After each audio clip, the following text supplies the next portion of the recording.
আপনারা তো ইসলাম নিয়ে রাজনীতি করেন। ইসলাম মানে কি বারবার মুনাফিকি করা? আবার দুই একটি রাজনৈতিক দল দেখি তারাও সবক দেন যে চাঁদাবাজ বিদায় নিয়েছে, আর কোনো চাঁদাবাজকে আমরা দেখতে চাই না। আপনাদের ৭১-এর অর্জন কি? আপনারা ৭১-এর বিরোধিতা করেছেন। আমরা তো দেখেছি ইসলামী ব্যাংক কিভাবে গ্রাস করে নিল একটি রাজনৈতিক দলের অনুসারীরা।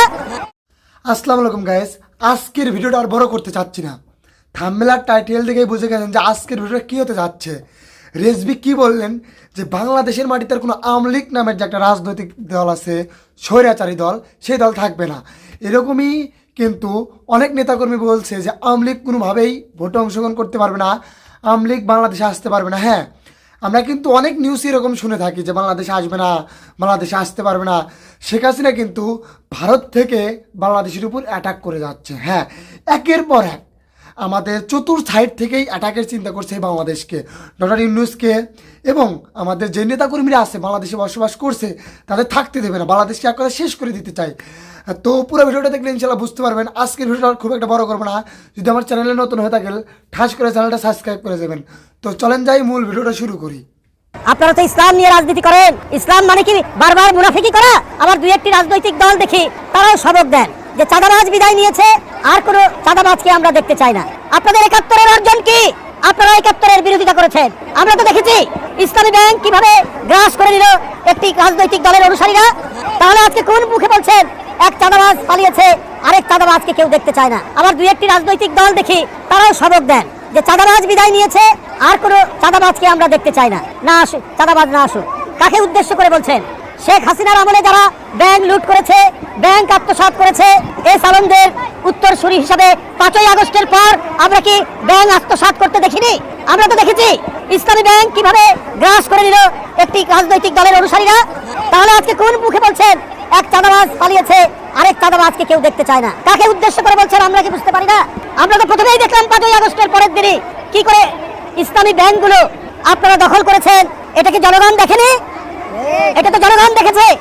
আর আজকে বড় বড় কথা বলেন, কলঙ্কলে করার চেষ্টা করেন বিএনপির নামে। পাড়া মহল্লায়, জেলায় জেলায় অনেক টার্মিনাল দখল সহ, অনেক সিএনজি স্ট্যান্ড দখল সহ, অনেক টেন্ডার ভাগাভাগির মধ্যে আপনাদের লোকরা কি জড়িত নেই? আমি সেই রাজনৈতিক দলটিকে বলতে চাই, খুব নীরবে নিভৃতে সবকিছু অপকর্মের সাথে আপনারা জড়িত। শেখ হাসিনার ব্যাংক আত্মসাতের পর, ৫ই আগস্টের পর আপনাদের আত্মসাৎ তো জনগণ দেখেছে। আমরা হাসিনার আমলে দেখেছি চাপাতি লীগ, হেলমেট লীগ, বন্দুক লীগ। আমার জনগণ তো এটাও জানে খুর লীগ এবং খুর পার্টি এবং পায়ের রক কাটা পার্টি। এরা কারা? এদেরকে জনগণ জানে না? তারা পায়ের রক কাটে, তাদেরকে তো জনগণ ঠিকই চেনে। সুতরাং খুব ঘোলা পানিতে মাছ শিকার করার চেষ্টা করছে। আপনাদের ৭১-এর অর্জন কি? আপনারা ৭১-এর বিরোধিতা করেছেন। জিয়া রহমান স্বাধীনতা ঘোষণা দিয়েছেন। এই গৌরব বিএনপির, ৭১-এর গৌরব, ৯০-এর গৌরব, এই গৌরব বিএনপির। কারণ সেদিনও আপনারা শেখ হাসিনার সাথে আঘাত করে আপনারা এরশাদের মতো একটা আরেক সংবাদ সম্মেলন হচ্ছে, এখানে আপনারা সেদিন জাননি এরশাদের কুলাঙ্গারের নির্বাচনে, ৮৬ সালের নির্বাচনে, এটাও তো জনগণ দেখেছে। কিন্তু বিএনপি সেই নির্বাচনে যায়নি। তার নেত্রী বলেছিলেন, দেশনেত্রী বেগম খালেদা জিয়া, যে এরশাদের অধীনে কোনো নির্বাচন করবো না, স্বৈরাচারের অধীনে কোনো নির্বাচন করবো না। আপনারা মঈনুদ্দিন ফখরুদ্দিনের, ওরা গণতন্ত্রকে ধ্বংস করার জন্য এবং একটি ভয়ঙ্কর হাসিনার স্বৈরাচার কায়েমের জন্য এসেছিল। তখনও সেদিন আপনারা বাধ্য করেছিলেন তার নির্বাচনে যেতে। এটাও তো জনগণ জানে এবং জনগণ দেখে। আপনারা তো ইসলাম নিয়ে রাজনীতি করেন। ইসলাম মানে কি বারবার মুনাফিকি করা? ইসলামের মর্মবাণীতে হচ্ছে তুমি যে অঙ্গীকার করো সেই অঙ্গীকার তুমি রক্ষা করবে। এটাই তো ইসলামের মর্মবাণী। বন্ধুরা আমার, বিএনপির সেই ঐতিহ্যের পতাকা ধারণ করে, যে ঐতিহ্যের মধ্যে আছে জনগণের কাছে অঙ্গীকার থেকে বিন্দুমাত্র বিএনপি পশ্চাৎ প্রসারণ করে না। এই গৌরব বিএনপির, এই গৌরব জিয়া রহমানের, এই গৌরব দেশনেত্রী বেগম খালেদা জিয়ার, এই গৌরব তারেক রহমানের। তাই বন্ধুরা আমার, ৭১ থেকে আপনার ৫ই আগস্ট পর্যন্ত গণতন্ত্রের প্রশ্নে কখনো মাথা নিচু করেনি বিএনপি। আপনারা ৫ই আগস্টের পর কি বললেন? ভারতের সাথে আপনারা সম্পর্ক উন্নয়ন করবেন, ভালো কথা, আমাদের আপত্তি নেই। আপনারা আওয়ামী লীগকে ক্ষমা করে দেবেন।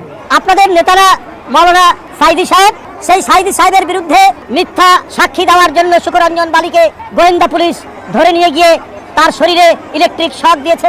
কালকেই দেখবেন তার সমস্ত বয়ান এসছে।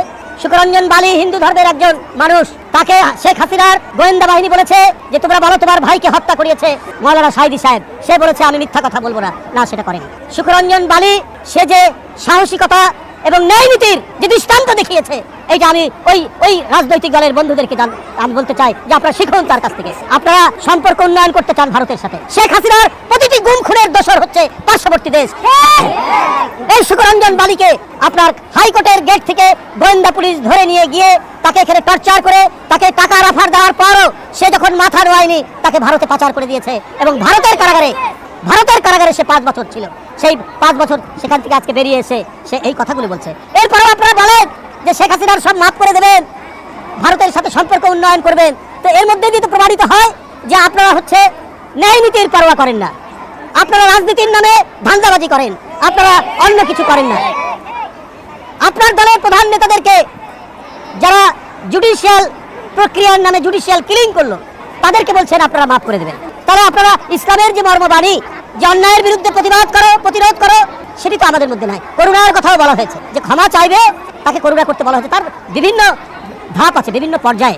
ওরা ক্ষমা চাইলো না কিছু না, আপনি তাদেরকে ক্ষমা করে দেবেন, সম্পর্ক উন্নয়ন করবেন। অর্থাৎ আপনারা আপনাদের রক্তের সাথেই বেইমানি হলো না। যেমন 86 সালে আপনারাও বলেছিলেন নির্বাচনে যাবেন না এর সাথে, তারপরে আপনারা গিয়েছেন।